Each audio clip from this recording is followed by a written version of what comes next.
La integració laboral d'aquestes persones és fonamental.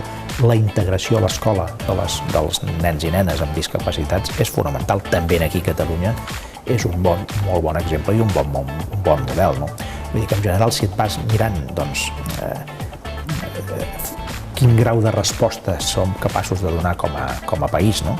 Davant de situacions de discapacitat o de trastorns mentals, arribarem a la conclusió que Catalunya, sense ser segurament el millor país del món en aquest sentit, però clarament dintre d'Espanya i del sud d'Europa és un model molt avançat que ara hem d'intentar que no se'ns esberli com a conseqüència d'aquestes èpoques difícils que ens toca viure. El paper és intentar que tinguin la màxima normalitat possible. Mai serà una normalitat plena al 100% o com a mínim no ho serà en la majoria dels casos.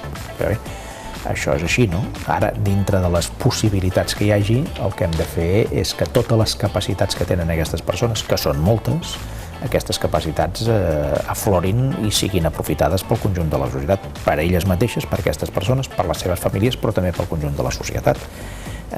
Catalunya, en aquest sentit, és un bon model a dintre del conjunt de l'estat espanyol. Agafem, per exemple, els centres especials de treball per persones discapacitades. Un percentatge altíssim de les persones que treballen laboralment en el conjunt de l'estat espanyol ho fan a Catalunya.